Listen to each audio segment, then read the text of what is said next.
Hello friends, welcome back to the channel. Sandeep Soni आपका इस interesting video में स्वागत करता हूं। आज मैं बात करने वाला हूं कि अगर मुझे जेनरिक कंपनी स्टार्ट करनी है, फार्मास्यूटिकल मार्केटिंग कंपनी, तो मैं कैसे स्टार्ट करूंगा, कौन कौन से स्टेप्स होते हैं, क्या प्रोसीजर होता है, लाइसेंसिंग कैसे होती है, कैसे मैन्युफैक्चरिंग होती है, ए टू जेड नॉलेज इस वीडियो में मैं आपको देने वाला हूँ।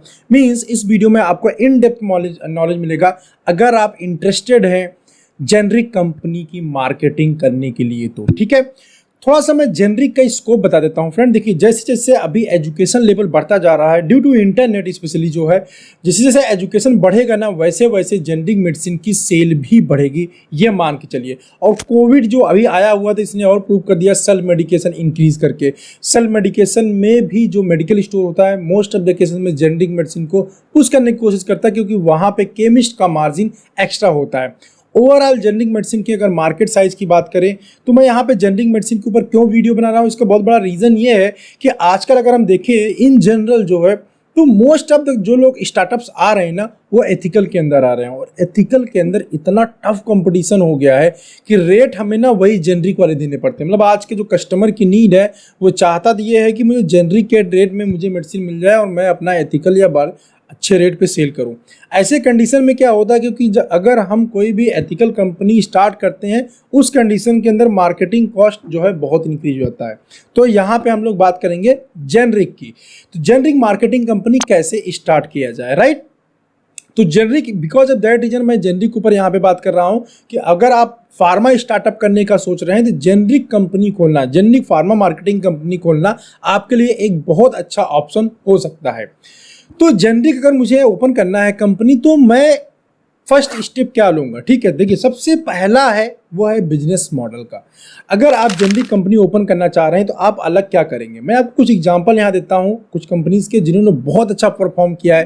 जैसे हम एथिकल में बात करते हैं, मैनकाइंड ने पूरा सिनेरियो चेंज कर दिया मार्केट का, वैसे सेम जेनरिक के अंदर भी लोगों ने बहुत अच्छा काम किया। जैसे मैं यहाँ पे एक कंपनी का नाम लूँगा ली4, जो कि 2008 के अंदर ही लॉन्च हुआ था और बहुत ज़्यादा टाइम अभी लॉन्च नहीं, मतलब 10 या 12 साल हुए। 10-12 साल के अंदर ही ली4 ने जो मार्केट कैप्चर किया है ना वो बहुत ही अमेजिंग है। हर एक मेडिकल स्टोर और पूरे इंडिया के अंदर कहीं भी चले जाएंगे ना, उन्होंने बहुत अच्छा मार्केट सेगमेंट को कैप्चर करके रखा हुआ है। ऑन बिहाफ ऑफ जेनरिक जो है उन्होंने कॉस्मेटिक प्रोडक्ट को भी बहुत अच्छे से प्रमोट किया। दूसरी कंपनी है स्मार्ट लैबोरेटरीज। आप इसको भी अगर किसी भी मेडिकल स्टोर पे जाएंगे तो ऑलमोस्ट मतलब पहले नंबर पे है मार्केटिंग में। अगर बात करूं लाइक अ मैनकाइंड, जैसे मैनकाइंड ने बिल्कुल सीनेरियो चेंज किया था एथिकल में, वैसे ही जेनरिक में जो है ली4 ने पूरा सीनेरियो चेंज किया, ठीक है। And smart laboratories also doing very well in the market. तो आप लो कंपटीशन में जा सकते हैं और इस मार्केट में कैसे क्या होंगे इसकी मैं इन डेप्थ नॉलेज आपको आगे बताता हूं। देखिए, सबसे पहला आपके पास एक अच्छा बिजनेस प्लान होना चाहिए कंपनी ओपन करने के लिए। जैसे ली4 ने क्या किया था, ली4 ने जब मार्केट के अंदर देखा कि जेनरिक में कोई भी आदमी फील्ड में जाके काम नहीं कर रहा, अभी भी यही सिचुएशन है।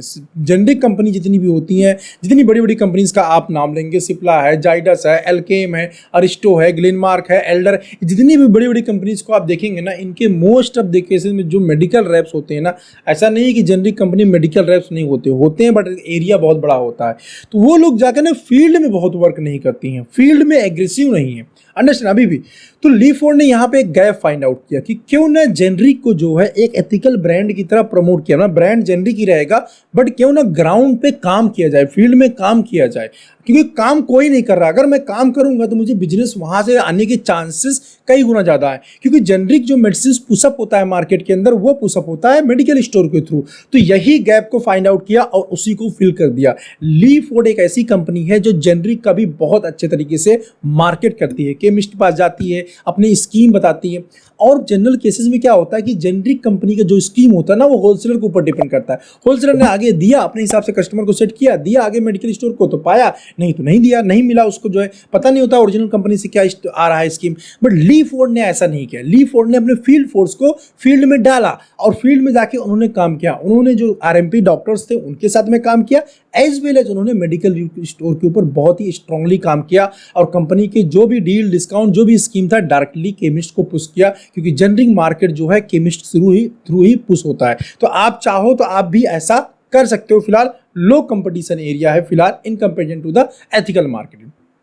तो आप अब ये सोचो किसी जैसा लीफोर्ड ने किया वैसे मैं भी कर दूंगा, नहीं फ्रेंड, यहीं पे बहुत सारे लोग गलती कर देते हैं। मैनकाइंड ने जैसे किया वैसे मैं भी करूंगा, मैं हिट हो जाऊंगा, वो उनका आइडिया था, अब वैसे बहुत सारे लोग करने लगे।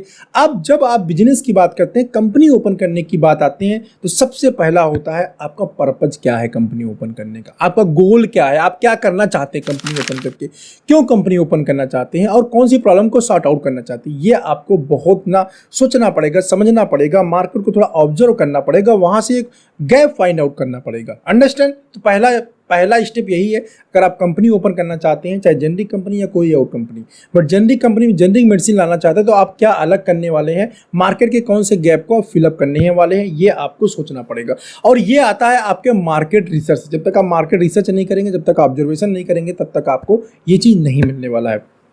उसके बाद सेकंड ये है, आपने ऑब्जर्वेशन कर लिया, तो आपको सेकंड स्टेप है आप अपनी स्ट्रेटजी को डिजाइन कैसे करेंगे। मीन्स आपका बिजनेस प्लान एग्जैक्टली क्या रहेगा, कैसे ड्रा करेंगे, कैसे फील्ड फोर्स कहाँ कहाँ रखेंगे, उसमें क्या आप अलग करने वाले हैं, जो आपके कंपटीटर कर रहे हैं उससे अलग क्या करने वाले हैं, ठीक है, कौन सी न्यू मार्केटिंग स्ट्रेटजी आप ऐड करने वाले हैं, क्या अलग करने वाले हैं। मतलब आपको एक बिजनेस प्लान बनाना होता है, और वो बिजनेस प्लान जो होना चाहिए वो सॉलिड बिजनेस प्लान आपका होना चाहिए, राइट।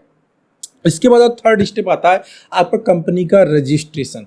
और कंपनी के रजिस्ट्रेशन से पहले मैं बता दूं, आपको लेआउट वगैरह फाइनल करना पड़ेगा, जो कि यूजुअली सभी को कॉमन बात है, पता होगी कि भाई हम कोई भी चीज़ काम करने जा रहे हैं तो मुझे एक स्पेस चाहिए होगा, एक ऑफिस चाहिए होगा, मुझे एक गोडाउन चाहिए होगा। तो अपना लेआउट फाइंड आउट कर लीजिए, अपना स्पेस फाइंड आउट कर लीजिए, देन जो है आप कंपनी रजिस्ट्रेशन के लिए अप्लाई कर दीजिए। कंपनी फॉर्म करने के लिए फ्रेंड बहुत सारे मेरे पास क्वेरीज भी आते हैं, लेकिन मैं बताऊँ कंपनी फॉर्म करना बहुत आसान है, मतलब बिल्कुल भी टफ नहीं है। अंडरस्टैंड? कंपनी आप किसी भी सीए से जो फार्मास्यूटिकल का काम करते हैं उनसे अगर आप कांटेक्ट करेंगे तो इजीली आपकी कंपनी फॉर्मेशन हो जाएगी, ठीक है। मतलब आप बहुत आराम से कंपनी इनकॉर्पोरेट कर ले जाएंगे। सिंपल से डॉक्यूमेंट्स लगते हैं। डॉक्यूमेंट्स कौन कौन से लगते हैं मैं यहाँ पे ब्रीफ में आपको बता देता हूँ, कंपनी ओपन करने के लिए कौन कौन से डॉक्यूमेंट्स लगते हैं। अदरवाइज आप गूगल वगैरह थोड़ा करेंगे, पूरा फॉर्मेट खुल के आ जाता है, वहाँ सब कुछ लिखा आपको मिल जाता है। सिंपली आपके आईडी कार्ड होने चाहिए, आधार कार्ड आपका हो गया, पैन कार्ड आपका हो गया, और फोटो हो गया, करेक्टर सर्टिफिकेट हो गया, ठीक है। और आपका जो स्पेस है, लेआउट है, उसका रेंट एग्रीमेंट या आपका ओन है तो ओन, ये बेसिक डिटेल, बेसिक यही है, ठीक है, ये सारे। और बाकी आप सीए से कांटेक्ट करेंगे तो आपको बता देगा क्या क्या डॉक्यूमेंट्स लगना है। आपको सीए को हायर करना ही पड़ेगा, कांटेक्ट करना ही पड़ेगा, क्योंकि सारा काम उसी के थ्रू होने वाला है, ठीक है। तो इस तरह से आप सीए कांटेक्ट करिए, और ये बेसिक डॉक्यूमेंट्स ये, फिर उसमें एओ बनता है, एमओ, मतलब बहुत सारे टैन बनवाना पड़ता है, ये सब सीए के थ्रू आपका काम हो जाएगा। मैं उसमें बिल्कुल डिटेल में नहीं जाऊँगा, क्योंकि कोई खास फायदा नहीं है। बाकी गूगल करोगे तो आपको मिल भी जाएगा, सीए से जाके आप बात कर लो, आपका कंपनी फॉर्म हो जाएगा। कंपनी फॉर्म जब आप डॉक्यूमेंट्स दे देते हैं, सारा डॉक्यूमेंट्स कंप्लीट करने के बाद आपको कंपनी फॉर्मेशन में लगभग 15 से 20 दिन लगभग लग जाता है। सीए 15-20 दिन के अंदर आपको बना के दे देगा। इसके बाद सेकंड स्टेप होता है ड्रग लाइसेंस लेना, ठीक है, क्योंकि मेडिसिन का बिजनेस आप तभी कर सकते हैं, मेडिसिन को ट्रेड तभी कर सकते हैं जब आपके पास में ड्रग लाइसेंस होगा। तो ड्रग लाइसेंस एंड जीएसटी ये ले लीजिए। अगर आप अपनी कंपनी के अंदर फूड सप्लीमेंट को भी ऐड करना चाहिए, जैसे मल्टीविटामिन्स बेचना चाहते हैं आप, जो और बहुत सारे फूड सप्लीमेंट आते हैं, अमाइनो एसिड्स बेचना चाहते हैं, एंजाइम प्रिपरेशन बेचना चाहते हैं, देन आपको फूड लाइसेंस की जरूरत पड़ेगी। तो आप फूड लाइसेंस बेसिकली 4 चीज़ों की जरूरत पड़ेगी। पहला है कंपनी इनकॉर्पोरेट कर लीजिए, दूसरा आपको जीएसटी चाहिए, तीसरा डीएल चाहिए, चौथा फूड लाइसेंस चाहिए। इन सारी चीज़ों को आप इकट्ठा कर लीजिए। अब आपकी कंपनी ना बिल्कुल रेडी है लॉन्च होने के लिए। इसके बाद आपका नेक्स्ट स्टेप होगा, आप जो है कौन कौन से प्रोडक्ट जो है फर्स्ट में लॉन्च करेंगे। तो जेनरिक कंपनी अगर हम ओपन करते हैं तो कौन से प्रोडक्ट मुझे स्टार्टिंग में लॉन्च करने चाहिए, ये थोड़ी सी सोचने वाली बात होगी। देखिए, जब हम कौन से प्रोडक्ट लॉन्च करने चाहिए और कितने प्रोडक्ट लॉन्च करने चाहिए, राइट, ये क्वेश्चन हमारे मन में आता कि हमें कितने प्रोडक्ट के साथ काम करना चाहिए। तो यहाँ पे देखिए, जब हम एथिकल की बात करते हैं ना, वहाँ कम ब्रांड के साथ काम करेंगे तो भी चल जाएगा, लेकिन जेनरिक में ना आपको नंबर ऑफ ब्रांड, अपना आप पोर्टफोलियो बनाना पड़ेगा। चलो एंटी एलर्जी हमने 2-3 ला दिए हमने, मतलब जो ज़्यादा सेल होने वाले ब्रांड हैं, या फिर मैं बोलूँ ऐसे कि आपको एक्यूट सेगमेंट के ब्रांड लॉन्च करने हैं, ठीक है, क्योंकि यही ब्रांड्स ऐसे होते हैं जो इजीली सब्स्टिट्यूट हो जाते हैं। स्टार्टिंग फेज, फर्स्ट फेज आप 2 स्टेप में इसको कर सकते हैं। फर्स्ट फेज में आप एक्यूट सेगमेंट की मेडिसिन लेके आइए, सर्दी जुकाम बुखार एंटीबायोटिक्स ये लेके आइए। सेकंड फेज में फिर आप स्पेशलिटी की तरफ मूव करिए, मतलब आपके कार्डियक के मेडिसिन हो गए, सीएनएस के मेडिसिन हो गए, यूरो के हो गए, डायबिटीज को हो गए, इसको आप सेकंड फेज में जा सकते हैं, क्योंकि ये मेडिसिन भी ऐसा नहीं सब्स्टिट्यूट होते हैं, जेनरिक कंपनी आप ओपन कर रहे हैं, इसका मतलब है कि आपका जो डॉक्टर प्रिस्क्राइब करेगा उसकी जगह आपका दिया जाएगा, पुशअप किया जाएगा, सब्स्टिट्यूट होगा, सिंपल सी बात है आपका। तो ये जो क्रोनिक सेगमेंट के मेडिसिन होते हैं जल्दी से सब्स्टिट्यूट लोग नहीं कराते, क्योंकि कुछ सेगमेंट ऐसे हैं, जैसे कार्डियक की बात करते हैं, यहाँ पे सब्स्टिट्यूशन की वजह से बीपी फ्लक्चुएट कर जाता है, स्टेबल नहीं रहता है, ब्रांड पे ही अधीर रहना पड़ता है, राइट। तो इस वजह से बेटर यही है कि हम पहले क्रोनिक सेगमेंट के बजाय एक्यूट सेगमेंट में काम करें। पैरासीटामॉल हो गया, सर्दी जुकाम बुखार, जो मैंने आपको ये सारी चीज़ें बताई, पेन किलर हो गया, पीपीआई हो गया, एंजाइम प्रिपरेशन हो गए, आपके मल्टीविटामिन के सिरप हो गए, मल्टीविटामिन के कैप्सूल हो गए, ये आपको बनवाना चाहिए। अब कितने ब्रांड लेने चाहिए? कम से कम आपको 10 से 15 ब्रांड या 20 ब्रांड आपको स्टार्टिंग में लेके आना चाहिए। 20 ब्रांड तक आराम से इजीली आप लेके आ सकते हैं। किन बातों का ध्यान देना है जब हम प्रोडक्ट मैन्युफैक्चर कराएंगे? देखिए, जेनरिक जो ब्रांड सेल होता है ना, वो अपने पैकिंग की वजह से सेल होता है, क्योंकि केमिस्ट भी आपके जेनरिक को तभी रखेगा क्योंकि ब्रांड जो आपका पुशअप होगा केमिस्ट के थ्रू होगा। केमिस्ट आप सबसे पहले क्या देखेगा? अपीयरेंस देखेगा, पैकिंग क्या है। अगर आप जनरल लेके जाओगे, पैकिंग दिखाओ, पैकिंग कैसा है, पैकिंग दिखेगा, पैकिंग के साथ सेटिस्फाइड होगा। सेकंड चीज क्या वहां पे देखेगा? पैकिंग को ओपन करके देखिए, मैं पैकिंग के अंदर कोई बॉटल है, मान लीजिए बॉटल कैसा है, उसकी पैकिंग कैसी है, डिजाइनिंग कैसी है, तो आपको इसको बहुत स्ट्रांग रखना है आपको, ठीक है। पैकेजिंग मटेरियल एक नंबर का, डिजाइन एक नंबर का आपको रखना पड़ेगा। एथिकल में इतना ध्यान देने की जरूरत नहीं पड़ती क्योंकि वहाँ प्रिस्क्रिप्शन पे मूव करता है प्रोडक्ट, बट जेनरिक मेडिसिन के अंदर मेन जो एसओपी है, सॉरी, जो की है मेन सेल करने का, वो है पैकिंग मटेरियल या फिर पैकेजिंग। अपीयरेंस जिसको मैं बोलूँगा, अपीयरेंस पे आपको बहुत ज़्यादा काम करने की ज़रूरत है अगर आप जेनरिक मेडिसिन में काम करते हैं, डील करते हैं तो। अब यहाँ पे हमने ये भी समझ लिया कि क्या हमें बनाना चाहिए, कितने प्रोडक्ट, 15 से 20 प्रोडक्ट बनाना चाहिए। अब बजट कितना खर्चा हो, कितना पैसा खर्चा आएगा और कितना पैसा मेरे पास में है तो जेनरिक कंपनी में ओपन कर सकता हूँ। फ्रेंड देखिए, कंपनी ओपन करने का ना आप 5-10 लाख रुपए में भी ओपन कर सकते हैं, लेकिन कंपनी एक ऐसी चीज़ होती है जब हम स्टार्ट करते हैं ना, थोड़ा फंड ज़्यादा हमें चाहिए होता है। रीज़न इज़ दैट कि कंपनी में बहुत जगह फंड खर्चा होता है।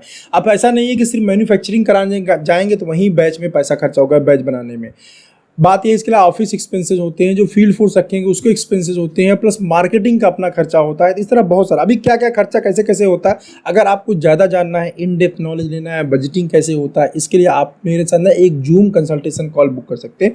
मेरा नंबर है मोबाइल नंबर 9058623737, ठीक है। इसके नंबर अभी इस साल जो 2021 का जो प्राइस है वो है 599, ठीक है। आप इजीली इसको किसी भी डिजिटल ऐप के थ्रू पे करके मुझसे आप कंसल्टेशन बुक करिए, मुझसे आप बात कर सकते हैं अगर आपको कंपनी फॉर्मेशन करनी है तो। अगर एक बार बात कर लेंगे तो आपको बहुत ज़्यादा चीज़ें मैं और भी डिटेल में बता दूंगा, क्योंकि यहाँ पे वीडियो बहुत ज़्यादा बड़ा हो जाएगा। मैं बता दूंगा, बजटिंग ना किसी भी कंपनी की बैकबोन होती है, ये आप मान के चलिए। बजटिंग क्या है? किसी भी कंपनी की बैकबोन है। तो आप एथिकल कंपनी खोल रहे हैं या जेनरिक कर रहे हैं या ओटीसी खोल रहे हैं, आप मेरे साथ एक कंसल्टेशन कॉल बुक करिए।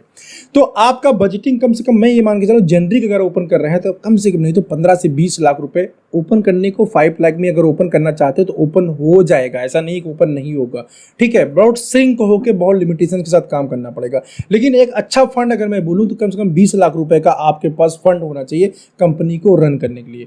जितना ज़्यादा फंड रहेगा उतने नंबर आप ब्रांड्स आप इंक्रीज कर सकते हैं, प्लस उतने ज़्यादा नंबर आप फील्ड फोर्स को हायरिंग कर सकते हैं। जितना कम बजट, फील्ड फोर्स को हायर ही नहीं कर सकते, क्योंकि ब्रांड हमें बढ़ाना है। जेनरिक कंपनी है, एथिकल नहीं है कि एक ही 2 ब्रांड के साथ काम कर जाएंगे, जेनरिक वैरायटी चाहिए होगा। सेकंड क्या दिक्कत आती है जेनरिक के अंदर, नहीं इसे बाद चैलेंज में मैं इसको डाल देता हूँ। इसके बाद क्या होता है, आपने बजटिंग कर ली, इसके बाद आपको एक वर्किंग मॉडल डेवलप करना पड़ेगा। जब हम कंपनी लॉन्च करते हैं तो हमें एक वर्किंग मॉडल डेवलप करना पड़ता है। यह भी बोलूँ, कंपनी के अंदर सिस्टम ऐड करना पड़ता है। मेरा मेडिकल रिपोर्ट कैसे करेगा, मैं उसका रिव्यू कैसे करूँगा, क्या मैं स्कीम दूंगा, आने वाले 3 महीने के अंदर क्या कौन से कैंपेन मैं रन करूँगा, अपने कस्टमर को कन्विंस कैसे करूँगा, डॉक्टर लिस्ट कैसे बनेगी, कस्टमर लिस्ट कैसे बनेगी, ये बहुत सही, इसको बोलते हैं सिस्टम। अगर मैं CFA क्रिएट कर रहा हूँ तो उसका फॉर्मेट कैसे होगा, अगर मैं स्टॉकिस्ट अपॉइंटमेंट करने जा रहा हूं तो उसका फॉर्मेट कैसे होगा, ये सारी चीजें हमें बनाना पड़ता है, ठीक है। तो अगर आप बना लेते हैं, आपको पता है चीजें, तो बहुत अच्छी बात है। अदरवाइज मेरा एक फार्मा स्टार्टअप टूल किट है जिसको आप लेके बहुत इजीली जो है आप इन सब चीज़ों को, उसके अंदर पूरे डॉक्यूमेंट्स दिए गए हैं, फील्ड फोर्स को कैसे कंट्रोल करेंगे, पूरा सिस्टम दिया गया है, बहुत सारे फॉर्मेट्स हैं, उसको लेके आप बड़े आराम से अपने कंपनी के अंदर ये सिस्टम को ऐड कर सकते हैं, ठीक है। तो इस तरीके से फ्रेंड आपकी जो जेनरिक कंपनी है वो स्टार्ट हो जाएगी। बेसिक चीज़ें मैंने आपको बता दिया। आपको कंपनी इनकॉर्पोरेट करना है, उसके बाद लाइसेंसिंग करना है, उसके बाद स्पेस फाइंड आउट करना है, फिर लाइसेंसिंग करनी है और प्रोडक्ट बनाना है और आपकी कंपनी रेडी हो जाती है। अब जेनरिक कंपनी में प्रॉफिट कितना है, चैलेंजेस कौन कौन से आते हैं, उसकी हम बात करते हैं। देखिए, किसी भी कंपनी की हम बात करें तो हर कंपनी आज के प्रेजेंट टाइम में एज ए स्टार्टअप बात करें तो 20 to 40% का प्रॉफिट लेके चलती है, क्योंकि अगर इतने परसेंट से हम प्रॉफिट लेके नहीं चलेंगे तो हम ग्रो नहीं कर पाएंगे। तो मिनिमम जो मार्जिन होता है वो 20% होता है, जिससे बहुत कॉमन से ब्रांड है जहाँ प्रॉफिट कम होता है, लेकिन सेम टाइम मल्टीविटामिन हो गए, एंजाइम प्रिपरेशन हो गए, न्यूट्रास्यूटिकल्स हो गए, यहाँ पे प्रॉफिट लेवल जो होता है 40% होता है। तो 20 to 40% मार्जिन लेवल हम कंपनी में लेके चलते हैं। कितना पैसा कमा सकते हैं, कितना पैसा आ सकता है मुझको, ये आपके टर्नओवर के ऊपर डिपेंड करता है कि कितना पैसा आप अर्न कर सकते हैं एनुअली या फिर मंथली। अब जेनरिक कंपनी ओपन करने में फ्रेंड चैलेंजेस कौन कौन से हैं? देखिए, जेनरिक कंपनी में ना ऑलरेडी बहुत बड़ी बड़ी सी कंपनी पहले से हैं, चाहे आप मैनकाइंड की बात करें, सिप्ला की बात करें, ग्लेनमार्क की बात करें, आप एल्डर की बात करें, माइक्रोलैब की बात करें, टोरन फार्मा की बात करें, ये सब कंपनी बड़े बड़े जियांट पहले से ही है, बहुत पहले से ये काम कर रहे हैं। ठीक है, जेनरिक में सिप्ला का तो बहुत बड़ा नाम है। अब यहाँ पे इनकी वजह से आपको प्रॉब्लम क्या आएगी? देखिए, ये कंपनी जो बैच बनाती है मेडिसिन का ना, ये बनाती है 1 crore tablet, 2 crore tablet, 10 crore tablet. तो इतना बड़ा बैच साइज बनाने की वजह से जो मैन्युफैक्चरिंग कॉस्ट होती है ना, इनकी बहुत ज़्यादा रिड्यूस हो जाती है। इसकी वजह से क्या होता है कि वो अपने पैकेजिंग मटेरियल पे ना ज़्यादा पैसा खर्च कर पाती हैं। लेकिन अगर इन कंपनियों से बीट करना है, टक्कर, क्योंकि भाई जेनरिक में जाएंगे तो कोई भी केमिस्ट वाला बोलेगा कोई ब्रांड सपोर्ट नहीं है, आप न्यू कंपनी लेके आएंगे, तो वो क्या चाहेगा, भाई आप सिप्ला से भी सस्ता मेडिसिन दो, अंडरस्टैंड, आप जो है एल्डर से भी सस्ता दो, आप माइक्रो से भी सस्ता मेडिसिन दो, तभी तो आपका लेगा। क्योंकि अगर उतने ही रेट में लेना है तो क्यों ना वो सिप्ला का बेचे, जिसका ब्रांड है, एक वैल्यू है। तो ऐसे कंडीशन में ना प्राइस कंट्रोल करना ना जेनरिक में सबसे बड़ा टास्क हो जाएगा आपके लिए। क्योंकि आप बनाओगे कितने टैबलेट का बैच बनाओगे, आप 1 लाख का बैच बनाओगे, 2 लाख का बैच बनाओगे, 5 लाख का बैच बनाओगे, 1 लाख से ऊपर जितना भी आप बढ़ोगे आप बहुत ज़्यादा पैसा खर्च हो जाएगा बजट, मतलब आपका ना बनाने में। तो ये अपने आप में एक बड़ा चैलेंज होगा कि आप इसको ओवरकम कैसे करेंगे। इसमें आपको क्रिएटिविटी लगाना पड़ेगा, दिमाग लगाना पड़ेगा, बहुत सारे मैन्युफैक्चरर से बात करना पड़ेगा जो आपको एक अच्छा रेट दे सके, अंडरस्टैंड। तो एक बहुत बड़ा चैलेंज ये है जो मैंने ऑब्जर्व किया है फील्ड के अंदर कि जो न्यू कंपनी आएंगी वो बीट कैसे करेंगी इन बड़ी, तो इसको आपको सोचना पड़ेगा। दूसरा क्या है कि क्योंकि ये पुरानी बड़ी कंपनीज और बड़ा बैच बनाती हैं और अच्छी कंपनियों से बनाती हैं, तो जो प्रोडक्ट की फिनिशिंग होती है ना, वो बहुत ही नेक्स्ट लेवल होती है। किसी भी आप सिप्ला के मेडिसिन, कोई भी आप सिप्ला के जैसे पेनसेक डीएसआर आता है, रेबीसेक डीएसआर आता है, मार्केट में जाइए, इनके पीपीआई लेके देखिए, आप देख सरप्राइज हो गए, मतलब इतनी ज़बरदस्त फिनिशिंग होती है। मतलब पैकेजिंग मटेरियल के साथ प्रोडक्ट की फिनिशिंग के ऊपर बहुत ज़्यादा ध्यान देते हैं। एज ए न्यू कंपनी ना, जिस कंपनी के साथ आप टाई अप करेंगे, ये अपने आप में एक बड़ा चैलेंज रहेगा कि आपको उस लेवल पे फिनिशिंग उस कंपनी से ले पाए। ये लोग इतना फिनिशिंग नहीं दे पाते हैं। या मैं बोलूँ आप, क्योंकि आप बड़ी कंपनी में जाएंगे तो बड़ा बैच बनाएगा, मजबूर होकर आप छोटी कंपनी में आपको जाना पड़ेगा। और छोटी कंपनी की जो मशीनरी होती है ना, वो इतना स्ट्रांग नहीं होती है जो उस लेवल का जो है फिनिशिंग प्रोवाइड कर सके। तो ये प्रॉब्लम भी आपको फेस करना पड़ेगा।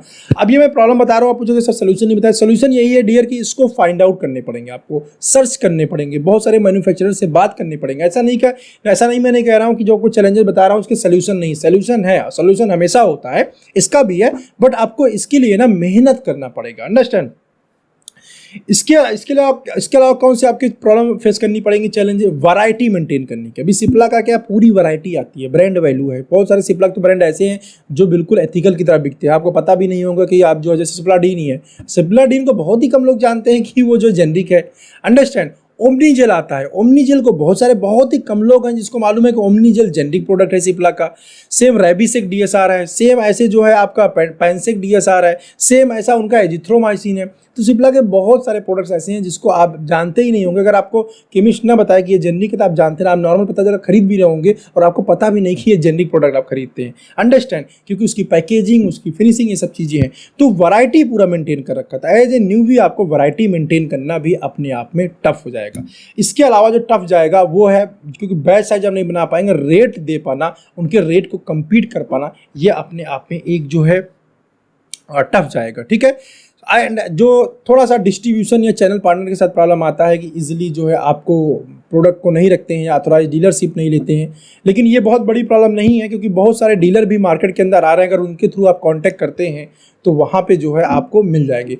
यहाँ पे मैं एक चीज़ और बता दूँ, आपको थोड़ा ध्यान दीजिएगा। बहुत सारे मैंने क्योंकि स्टार्टअप के साथ देखा क्या मिस्टेक करते हैं कि वो ये बोलता है जो होलसेलर होता है कि बिक जाएगा माल तब मैं पेमेंट करूंगा। ये गलती बिल्कुल मत करिएगा, कैश फ्लो ब्रेक हो जाएगा।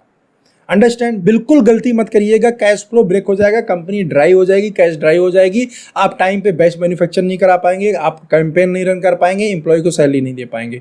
अभी ये कैसे मैनेज किया था, आप मेरे साथ एक जूम कॉल बुक करके मेरे साथ बात कर लेंगे, मैं आपको सारी चीज़ें बहुत डिटेल में बता दूंगा। तो बट यस, आपको 21 डे जो पेमेंट साइट है, जो नेचुरल है, जो all India chemist and druggist association द्वारा डिसाइड किया गया, उसी टर्म्स एंड कंडीशन पे काम करना चाहिए।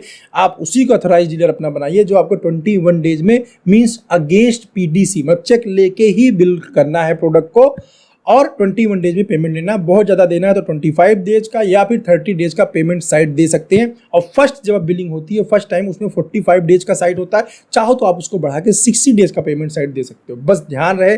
लेकिन ऐसा नहीं करना है कि वो माल बिक जाएगा तब आप पेमेंट आप लेंगे, तो इस तरह से आप जाएंगे तो उसमें फंसते जाएंगे। कोई पेमेंट बिक गया है माल, अब उसका पेमेंट नहीं आया तो भी आपका पेमेंट रुक जाएगा, तो जब आप चाहोगे तब उस टाइम पे पेमेंट नहीं मिल पाएगा। तो इस टाइप की बहुत सारी प्रॉब्लम्स में जाके उलझ जाएंगे, जिसकी वजह से कैश फ्लो आपका ब्रेक हो जाएगा। ठीक है, तो फ्रेंड यहाँ पे मैंने पूरा प्रोसीजर बताया है। अब यहाँ पे एक चीज़ बताया, मैन्युफैक्चरर कैसे फाइंड आउट करेंगे। देखिए गूगल में जाएंगे ना, बहुत इजीली आपको मैन्युफैक्चरर मिल जाएगा। ठीक है, बहुत सारे कंप्लेंट लोग करते हैं कि ये मैन्युफैक्चरर कहाँ से पता करें, मैन्युफैक्चरर मुझे अच्छा मैन्युफैक्चरर नहीं मिल रहा है। तो उसका सिंपल सा तरीका है फ्रेंड, मार्केट में देखिए और कंपनी जहाँ से मैन्युफैक्चर, सिप्ला का है, सिप्ला देखिए कहाँ से मैन्यू, कुछ प्रोडक्ट वो सिप्ला खुद बना रही होगी, कुछ दूसरे से बनवा रही होगी। जो दूसरे से बनवा रही हो उसी का फ़ोन नंबर लो और आप खुद ही फ़ोन करके पूछ लो। अब यहाँ पे पंगा आएगा, वो बोलेगा बड़ा बैच, तो ठीक है कोई बात नहीं, और भी जेनरिक कंपनियां मार्केट के अंदर है, माइक्रो है, एल्डर है, और बहुत बड़ी बहुत सारी कंपनीज है, वो देखिए कहाँ से बनवा रहे हैं। कोई ना कोई आपके साथ काम करने को एग्री हो जाएगा। अंडरस्टैंड, मतलब आप 10-20 लोगों से बात करेंगे तो कोई ना कोई आपके साथ एग्री हो जाएगा। बहुत सारे लोग ये क्वेरी रहती है, अच्छी कंपनी कैसे फाइंड आउट करते हैं, यही सबसे बेस्ट तरीका है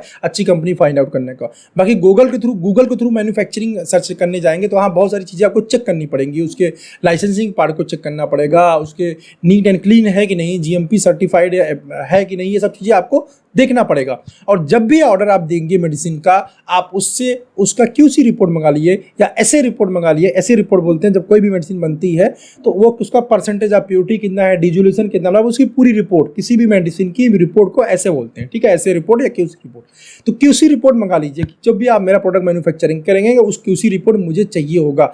मुझे आप जो प्योरिटी बोल रहे हैं अगर मुझको वो नहीं मिलता है देन मैं आपको पैसा नहीं पे करूंगा। ऐसा करके आप जब ऑर्डर प्लेस करेंगे मेल के थ्रू तो टर्म्स एंड कंडीशन में ये चीज़ मेंशन कर दीजिएगा, जिससे कंपनी क्वालिटी कंट्रोल ऑटोमेटिकली कर लेती है। और चाहे तो आप बाहर टेस्टिंग के लिए भी जा सकते हैं। ठीक है, अगर आपको क्वालिटी लेके डाउटफुल है तो, क्योंकि ये भी क्वेरीज मेरे पास बहुत सारा आता है, तो मैंने इस कंपनी के साथ ये बता दिया। इस तरीके से चीज़ों को आप कर सकते हैं। ठीक है, तो यह था तरीका फ्रेंड कंपनी ओपन करने का, जेनरिक कंपनी कैसे आप ओपन करेंगे।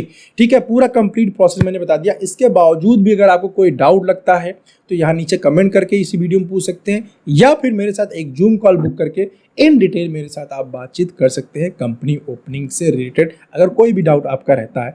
इतना मैं बता दूं कि जेनरिक का ट्रेंड धीरे धीरे बढ़ता जा रहा है और इस समय एक प्रॉफिटेबल बिजनेस मॉडल हो सकता है। अगर आप जो है फार्मा स्टार्टअप करने का सोच रहे हैं तो जेनरिक के साथ बड़े आराम से आप स्टार्ट कर सकते हैं। ठीक है, आई होप कि आपको वीडियो समझ में आया होगा फ्रेंड, अच्छा लगा होगा, और अच्छा लगा हो तो एक लाइक कर दीजिएगा, जिससे मुझे काफ़ी ज़्यादा अच्छा लगे और मैं भी मोटिवेट रहूँ आप लोगों के लिए ऐसी इन्फॉर्मेटिव वीडियो बनाने के लिए। ठीक है, एंड इस वीडियो को देखने के लिए आपका बहुत बहुत धन्यवाद। Thanks for watching this video. Bye bye.